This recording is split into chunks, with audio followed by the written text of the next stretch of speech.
Quốc Thuận. Xin chào mừng quý vị đến với chương trình Vợ chồng son. Và bây giờ thì chúng ta sẽ gặp cặp vợ chồng đầu tiên. Xin mời. Mời hai. Mời em. Wow, một cặp vợ chồng rất là trẻ trung. Đúng mới rồi. bước ra tưởng đâu hot boy, hot girl không à. Hai em có thể giới thiệu về mình? Em tên là Nguyễn Anh Đức, em 27 tuổi, hiện nay là giáo viên và ngoài ra còn làm MC nữa. Wow, giáo viên mà MC hàng gì cũng giọng rất là ẩm. lưu loát quá. Nhưng mà 27 tuổi như vậy là em quá trẻ so với lứa tuổi của mình đó.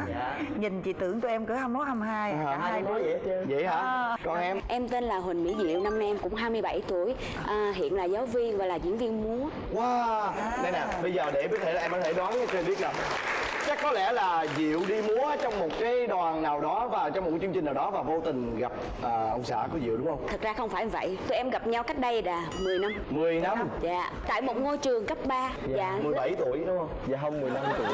15 tuổi. Dạ, tại vì em cưới được 2 năm. Cưới được 2 Thế năm. là đã cưới nhau được 2 năm. Quen nhau 10 năm, cưới 2 25 năm. tuổi thì lấy nhau. Chắc chắn cặp vợ chồng này sẽ có rất nhiều điều thú vị đây. Lúc đó hai đứa học lớp 10 và hai đứa học khác lớp nhau. Hôm đó thì ở trường tổ chức cuộc thi văn nghệ thì em có nghe nói là cái lớp bên cạnh có cái cô gái nó hát hay lắm. Thì bắt đầu là em thăm dò đối thủ của mình. Tức là em là người đại diện cho lớp em. Dạ đúng rồi. Còn bạn này là người đại diện cho lớp bạn.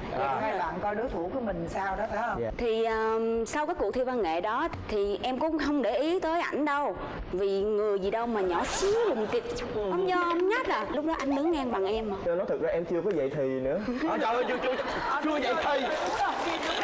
15 tuổi. Dạ, 15 tuổi chứ. Dạ, em cao khoảng mét 45 mà nặng khoảng dưới 40 kg thôi. Chà. Dạ. Là bé nhỏ thì Nhưng mà được cái là lúc đó em hát ở phòng trà cho nên là lúc đó em biết chạy trước rồi chưa có diện. Cái gì? Lớp 10 là để đi hát xong phòng trà. Lúc đó chưa vỡ giọng nên hát giọng nữ. Có nhớ là lúc đó anh hát bài gì không? Hát chẳng hạn như là Trống Vắng. Em hát thử bài Đã Trống Vắng sao? thôi. Giờ đây sao trống vắng, nhớ em anh buồn vì em. Hay quá. chị muốn nghe đối thủ hát coi sao. Lúc đó đối thủ là hát nhạc của ai? Dạ thì em vẫn hát nhạc học sinh thôi. Lúc mà thi văn nghệ thì em hát bài Phố Xa. Phố Xa. Em Dạ. nghe câu đó. Phố xa ngỡ như thân gần, đi bên em chiều trên phố vắng, mơ về một ngày có mưa êm đềm. Về cái nhìn ban đầu về chồng em, chắc có lẽ là chồng em ngày xưa chắc cũng tươm tất, cũng lịch thiệp giống như bây giờ đúng không? Dạ, cái lúc mà đi học là mặc quần ống le, giày mũi nhọn vậy nè.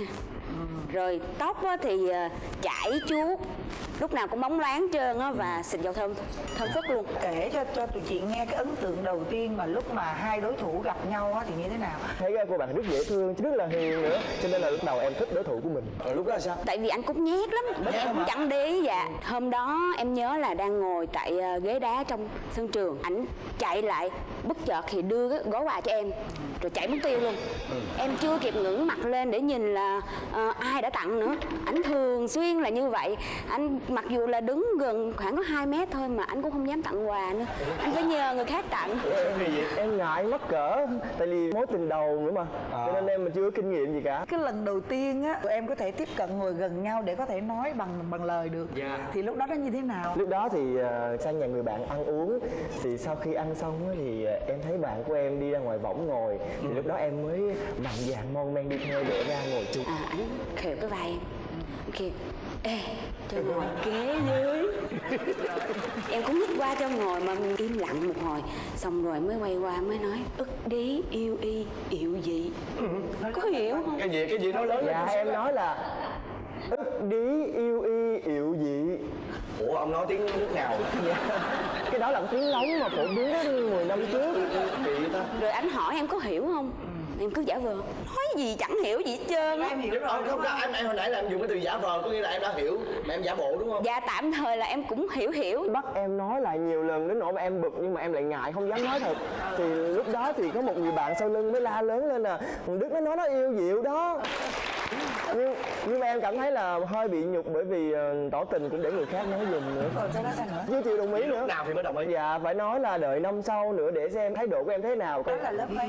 Lớp 10 gặp nhau, lớp 11 mới nói được câu tiếng lóng đó. Rồi đợi lớp 12 mới cho đồng ý là yêu. Thì trong khoảng thời gian mà tụi em hẹn hò đó, anh nói là anh không biết chạy xe đạp, toàn là em chạy không mà em chở. Có một lần á là có hai cái anh chàng anh chạy lên, anh cứ ghẹo em. Anh nói bé ơi em dễ thương quá. Thì ngồi đằng sau tức lắm chị. Thì hai người này thấy vậy thì cứ chạy theo, cứ trêu, cứ nói là bé ơi bé chở em trai đi đâu vậy? Em trai em dễ thương quá. Trời ơi, lúc đó anh ngồi sau lưng em nhéo bạn gái em. Dạ. Anh ngồi Sao không nhéo không ngắt thằng kia? Em tức lắm nhưng mà tại lúc đó mình chưa dậy thì chưa còn nhỏ con, cho nên mình không có dám phản ứng lại, mình sợ mình sẽ đánh không lại người ta. Đúng rồi. Cho nên mình im luôn, ngồi yên trong mình cứ nhéo bạn gái mình kìa gì người ta gọi kìa, ta gọi kìa. Trời ơi, chắc vậy dở lên cái eo hết bằng tiếng. Vừa chạy đến trường á thì em xuống xe. Ảnh giận, ảnh ngồi hoài trên xe, anh không chịu xuống vậy đó. Đi á. Em như trẻ con á, giận ngồi yên. Đó là trẻ con chứ còn như gì nữa. Dạ.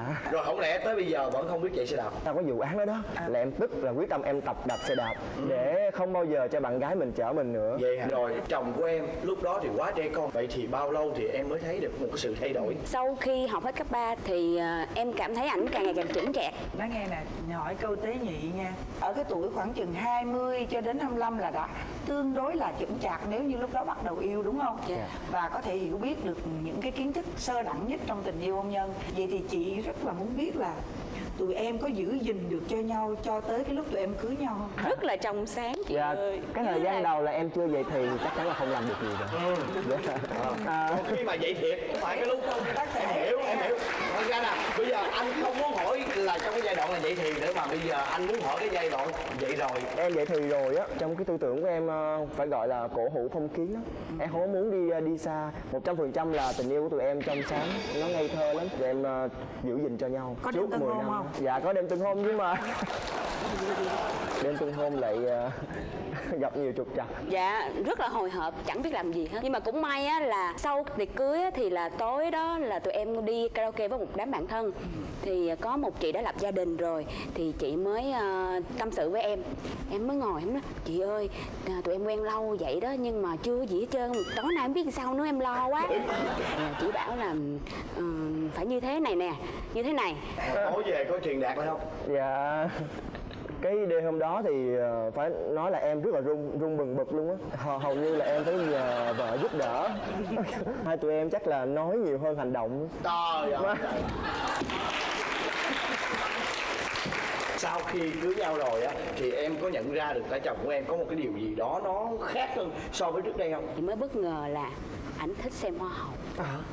Ảnh cực kỳ thích xem hoa hậu. Bây giờ thậm chí anh hỏi ảnh xem là người nào tên gì, hoa hậu đó đăng quang năm nào, giải gì là ảnh nói được hết. Anh thấy đàn ông mà mê xem hoa hậu là chuyện bình thường đó, anh cũng đi xem bình thường thôi. Chị hơi thắc mắc gì nè, em mê hoa hậu như vậy tại sao không có ý định đeo đuổi một cô hoa hậu nào mà em lại là đeo đuổi vợ em suốt 10 năm như vậy? Em đầu tiên là tại lúc em mới 15 tuổi là em đã bị vợ em chiếm đến trọn trái tim rồi. Cái thứ hai là cái chiều cao của em không cho phép khi mà quen với lại người mẫu hoa hậu. Em lùn quá mà. Rồi chồng em ngoài mê hoa hậu ra thì chồng em còn có cái tính gì nữa không? Ảnh cực kỳ kỹ tính, ảnh kỹ đến nỗi mà tóc em rụng xuống, ảnh lật đật ảnh chạy lại ảnh lụm, ảnh bỏ vào sọt rác. Kèm theo cằn nhằn nữa, tóc gì mà rụng hoài. Dạ. Hồi nãy giờ vợ em nói u và khuyết của em rồi, bây giờ vợ của em là khuyết và u của vợ em như thế nào? Vợ em thì là một người hay giận á, giận vô cớ nữa. Em đi đâu không nói cũng giận, em làm gì không bảo cũng giận. Nhiều khi học sinh gọi điện thoại cho em hỏi thăm bài vở rồi cũng giận nữa. Em cũng không hiểu sao là học sinh lại quý ảnh như vậy nữa.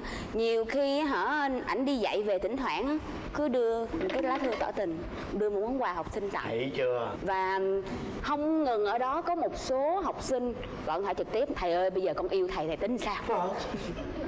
Nhưng mà em biết là học sinh nó ngây thơ lắm, nó chỉ nói vậy thôi chứ nó không nghĩ sâu xa đâu. Chắc không đó, học sinh ngây thơ. Em sao vậy? Tự nhiên em đốt nhà người ta.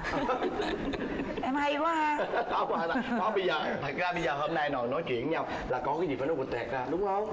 Đó, anh muốn nghe một cái tật xấu gì đó của chồng em mà là trong đời sống hàng ngày mà em phải gặp. Cực kỳ nóng tính. Cái gì con người này mà nóng tính? Ví dụ như mình đang nói chuyện như thế này, ví dụ rồi mình gọi thì anh nói là đang bận rồi, mệt quá lát nói đi. Nhưng mà thực ra với cái điều em kể chị thấy là đâu có nóng đâu. Em mà khi mà dựng lên hay là nổi nóng á là đồ đạc nào gần tay em là em cầm em chội hết. Và em chội chỗ khác chứ không có chội vợ em. Ghen vợ hả? Dạ ghen chứ. Ví dụ như là lúc nào cũng muốn vợ xinh đẹp, đồ đẹp, váy là phải ôm có đi phát để tôn dáng vợ lên. Thế mà đi ra đường á, ai mà liếc mắt nhìn cái là kéo áo lên, kéo váy xuống, khép chân lại. Thôi vậy kể từ lúc này thì anh chỉ nhìn em thôi, anh không bao giờ nhìn vợ em nữa. Vậy thì cái tính hay ghen của em á, em có kiểm tra vợ không? Chắc là vợ kiểm tra em. Kiểm tra em hả? Em thường xuyên gọi điện thoại. Ủa anh đang ở đâu vậy? Anh đang làm cái gì vậy? Anh đi với ai vậy? Anh ăn cái gì chưa? Lúc đó là em bực bội đó. Tức là vợ thì kiểm tra chồng bằng cái hình thức đó. Dạ. Rồi có khi nào em bị chồng kiểm tra trên một cái hình thức khác chưa? Đó, kiểm tra. Chồng em kiểm tra chắc chỉ kiểm tra răng em. Ủa là sao? Tại vì Là sao? anh quá kỹ tính và quá sạch sẽ. Nên một ngày anh bắt em đánh răng 2-3 lần. Tối á mà em hỏi mà đánh răng chưa mà giả bộ mà nói đánh rồi á là em sẽ kiểm tra. Và em nhìn nó làm chứ đánh răng chưa là rồi liền. Hèn gì nãy giờ nhìn vào hàm răng vợ bạn thấy trắng tươi à. Trời ơi. Vậy bây giờ đó thì em muốn vợ em có những cái sự thay đổi gì? Bớt giận vô cớ lại. Cái cho em cái sự thoải mái á. Thế còn em muốnให้chồng em thay đổi cái gì? Bớt nóng tính lại, chịu khó lắng nghe vợ. Chị chưa gặp một cái cặp lạ lùng mà nó lạ kỳ mà nó thi vị như là cái cặp vợ chồng của tụi em. Tại vì á, tụi em đã trải qua một cái quá trình gắn bó 10 năm yêu nhau như vậy. Đó là một cái quãng thời gian mà nó không phải là ngắn. Nhưng mà nó đặc biệt hơn những cái tình yêu khác là vì nó xuất phát từ lúc mà hai em còn là gọi là thiếu nhi. Đó, cho nên là em giữ gìn nhau nó cũng chẳng khó khăn gì. Bởi vì sao? Ghen của vợ em á, nó là một cái bản năng của phụ nữ. Tất cả các bà vợ trên đời đều có những hành động cử chỉ đó khi còn yêu chồng mình. Nhưng ngược lại, chồng em mà nhiều học trò thần tượng như vậy có nghĩa là chồng em là một người rất là tốt, người thầy rất là tốt. Cho nên cái chuyện đó là em phải hãnh diện. Nghe đã chứng kiến vậy thì rồi nè, đã chứng kiến trưởng thành rồi nè, bây giờ chứng kiến nhau lúc mà thành lão đi, coi nó ra làm sao. Dạ. Cảm ơn chị. Cảm ơn chị.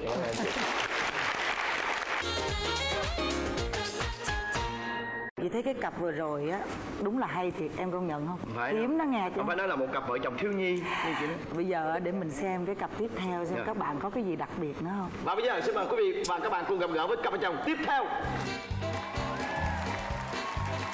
Mời hai em. Em tên là Huỳnh Diễm Thúy, năm nay em 29 tuổi, hiện là nội trợ. Em tên là Lê Toanh, hiện nay em là kỹ sư cơ khí. Hai bạn gặp nhau trong trường hợp nào? Em và anh gặp nhau trong sinh nhật của một chị bạn. Lúc đó thì em làm gì? Lúc đó em làm hướng dẫn viên. Bữa đó thì em cùng với đám bạn trai giống như ngồi trên phòng của cô bạn nói chuyện. Thì tự nhiên có một cô bé giống như đi ngang qua. Vô tình lúc đó thì em ngước người nhìn lên nhìn. Tự nhiên có một cảm giác giống như là một cái gì đó nó giống như nó quen, đúng không? tim mình như nó dừng lại. Cái hình nhìn của Hoài. Em có cảm giác như ai theo dõi mình thôi, nhưng mà em cũng không hề để ý. Với lại em hỏi xem là cô bạn nó đã có bạn trai chưa, là bạn đã có bạn trai rồi. Lúc đó em hơi chưng hững xíu, nhưng mà quyết tâm. Quyết tâm. Dạ, quyết tâm với con. Ảnh quyết tâm như thế nào? Trước đó thì em được một cô bạn giới thiệu về ảnh là có một người bạn của chị rất là thích em. Anh đó rất thông minh, hiền, giỏi, gia đình gia giáo. Nhưng mà em nói là em đã có bạn trai rồi.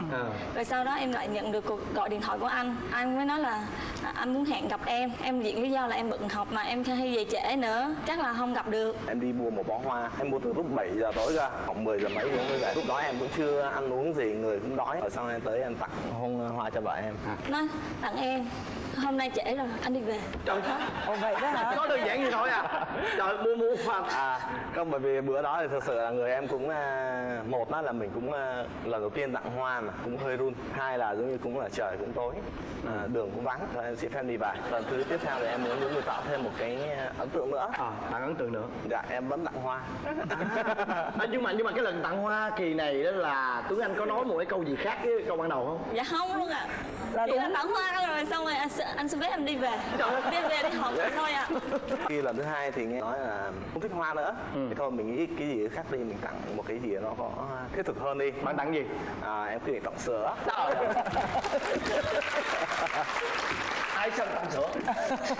Bởi vì cơ bản là vợ em thì hồi đó là người cũng gầy gò, nó sao tặng sữa uống để bồi bổ. Rồi em cũng có từ chối, nhưng mà dáng anh khệ nệ khinh thùng sữa lên vai em, đổ mồ hôi cái khinh lên nói anh tặng em thùng sữa, em uống cho tẩm bổ. Thôi anh về nha. Dạ đúng rồi. Nó cũng vậy nó hả? Cái anh về nghe chỉ có đồ cái chất liệu thôi hả? Để em bảo theo cái ấn tượng cho vợ em thì em có viết thêm một bức thư. Wow. Và trong bức thư em không hề nói chữ yêu ở trong đó cả. Bức thư rất ngắn, gợi Thúy. Không biết thời bây giờ có ai còn gửi thư cho nhau nữa không?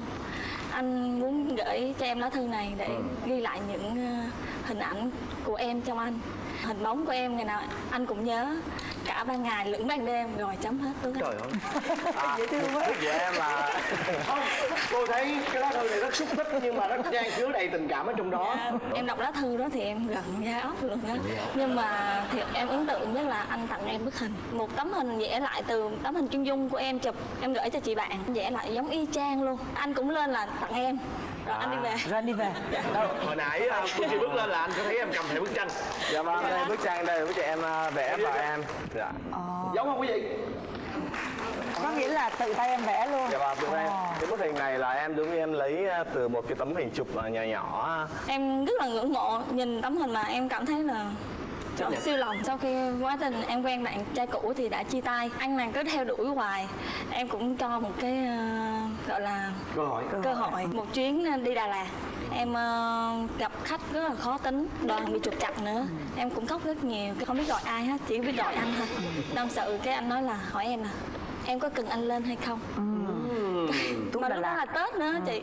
Cái em mới nói là Tết như vậy sao anh lên được. Anh nói là em chỉ cần trả lời là cần hay không. Em giả bộ nói là cần. Em nghĩ là anh sẽ không lên thôi, sẽ cần. Lúc đó là chiều tối em đi dẫn đoàn về là em thấy anh, em cảm động chứ. Vừa gặp bạn gái mình thì có nói câu thôi về nghe không? Không, bữa đó thì bởi vì em em lên là từ con về nghe.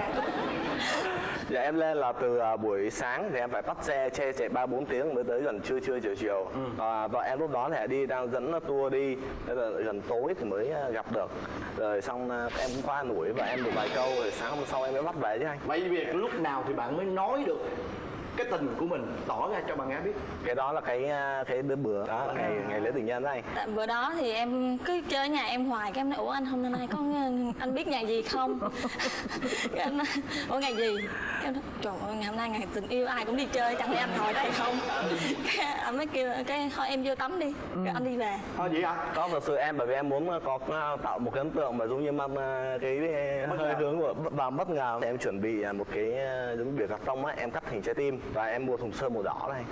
Và em lúc đó là bên chung cư thì lúc đó em ở dưới nhà thì ngay đường á, em ở em sơn. Là lúc khoảng 7 giờ mấy người ta nhìn vô em cũng ngại lắm. Rồi sau đó giống như khi xong hết rồi thì em mới gọi cho vợ em ra, thì vợ em đứng lên trên ban công, đứng ra ngoài bước ra thì em nhìn xuống dưới thì em đứng ở dưới. Dạ, và với một trái tim màu đỏ. Em nhìn thấy hình trái tim là em rất bất ngờ rồi anh. Trái tim to ơi là to nữa chứ. Mà trước cửa nhà người ta. Có bị mắng vốn không? Dạ thì có, ngày hôm sau cũng có người hỏi ai vẽ em cái trái tim đây vậy? Vậy đó hả? Như vậy thì chị cảm giác là chắc là tụi em sẽ lãng mạn lắm đây. Chắc là nói ra anh chị sẽ bị sốc mà mấy cái lãng mạn đó không còn nữa chị. Thì không có tin là chú có tin, không tin. Không tin. Sau khi cưới thì những ngày như sinh nhật em thì có gửi lời chúc mừng, còn những ngày lễ 8 tháng 3, ngày lễ tình nhân, kỷ niệm ngày cưới đều không thể để ý tới. Cơ bản em nghĩ vậy này, sau khi giống như là mình lấy nhau thành vợ chồng rồi hết rồi thì bây giờ em đi làm đúng không? Thì tiền lương này nọ thì em đưa hết cho vợ em, giống như kiểm soát hết rồi. Mà giống như mua quà cho vợ thì em nghĩ thôi một cành hoa hay gì cùng lắm hai vợ chồng cùng nhau đi ăn. Cần gì phải tạo như một cái gì sốc làm chi. Vậy có khi nào mà em nói mà chồng em không nghe không? Dạ thì chồng em thì rất là gia trưởng, thì hầu hết là mọi chuyện đều là anh quyết hết. Em muốn vợ em giống như là sáng thì nấu cơm, rồi quần áo thì ủi cho em để em mặc đi làm. Và em muốn giống như vợ em chia sẻ cho em tất cả mọi chuyện, đừng giấu giếm em chuyện gì cả. Có bao giờ em giấu có bao giờ em giấu cho em Dạ có. Thì có một anh cũng chơi thân, ảnh ở dưới quê, ảnh mới nhờ em là đứng tên mua xe giùm ảnh, thì để ảnh trả góp. Em mới thấy không có vấn đề gì mà mình giúp được người ta. Bữa đó thì anh đó trả tiền xe trả góp á, trễ, công ty tín dụng gọi cho em. Lúc đó thì điện thoại em trong túi anh. Tự nhiên là có một người ở đó gọi điện thoại tới bảo là chị Thúy ơi, chị tới hẹn trả tiền rồi, mua trợ cấp lấy xe. Nghe lập tức thì em trả lời liền, ủa chị có gọi lộn số không? Bởi vì cơ bản là bọn em không mua xe nào đâu. Hồi sau nữa họ lại gọi điện thoại tới tiếp, em mới nói là chị có thể nói rõ hơn được không? Nói đúng tên họ, tên, chứng minh thư luôn, số nhà luôn. Rồi họ nói thêm câu nữa, bọn anh mua cái xe mà anh không biết à? Nói câu đó là em giống như là lửa giận trong người nó mỗi lần vào. Mà em là hỏi vợ em là em có làm cái gì giấu anh không?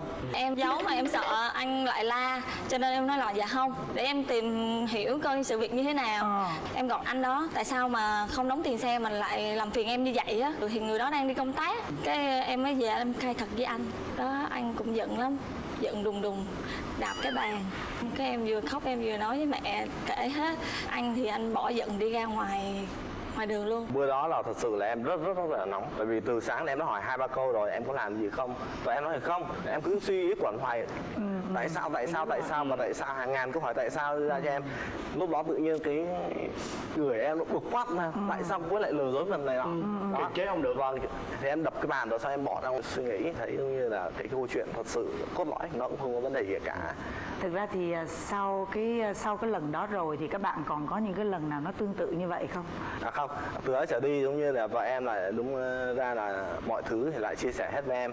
Nhưng có vấn đề gì thì nói hết, em cảm thấy rất là thoải mái. Vậy thì bây giờ em mong muốn chồng em thay đổi điều gì? Anh bớt nóng tính lại. Cái đó em nghĩ là nếu mà vợ em hỗ trợ em bằng cách giống như là khi mà em nóng giận chẳng hạn, thì em muốn câu hỏi tại sao thì có cái câu trả lời nó rõ ràng mà ngay thì lúc đó thì đâu có chuyện gì xảy ra đúng không anh?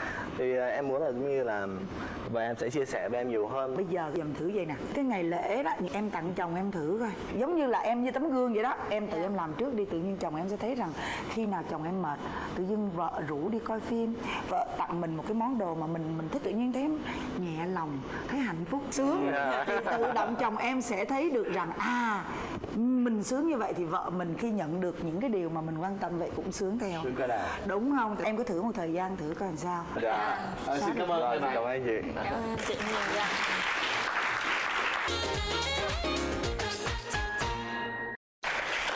Và sau đây là phần kiểm tra hiểu ý và bốc thăm may mắn. Một chuyến du lịch Hàm Thuận Nam biển tình yêu, anh và em 3 ngày 2 đêm trị giá 8 triệu đồng của công ty Unique Marketing. Món quà thứ hai đó chính là một mặt dây chuyền bằng vàng trắng đính kim cương và ngọc trai trị giá 6.270.000 đồng do công ty Thế giới Kim Cương tài trợ. Thế giới Kim Cương là nơi hội tụ các thương hiệu kim cương trang sức đẳng cấp và uy tín.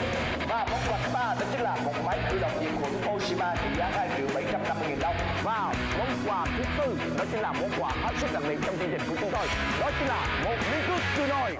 Và bây giờ á, trước khi đến những giải thưởng này thì hai cặp vợ chồng chúng ta phải qua cái phần gọi là kiểm tra hiểu ý. Bây giờ các bạn nghe chú ý nha. Tủ lạnh nhà bạn là loại bao nhiêu lít? Nhà bạn có tủ lạnh bao nhiêu lít? 1, 2, 3.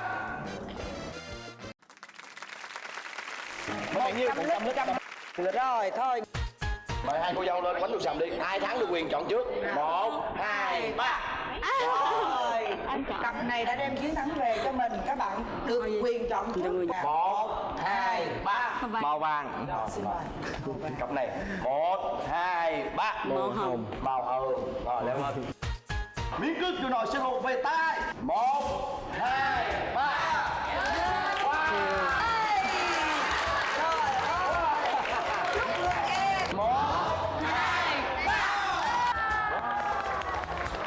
Chúc mừng đã có một chuyến du lịch biển tình yêu. Rồi đây là có mặt dây chuyền tặng cho vợ rồi. Lãng mạn rồi nghe. Cầu được ước thấy rồi nghe. Rất cảm ơn các bạn đã đến tham dự với chương trình Vợ Chồng Son. Quý vị khán giả chú ý nghe, tất cả những thư từ và những đóng góp ý kiến xin mời quý vị hãy gửi về địa chỉ mà chúng tôi ghi ở dưới đây. Và bây giờ thì chương trình xin tạm biệt các bạn. Xin hẹn gặp lại quý vị vào tối chủ nhật hàng tuần vào lúc 22 giờ trên kênh HTV7 để cùng xem chương trình Vợ Chồng Son.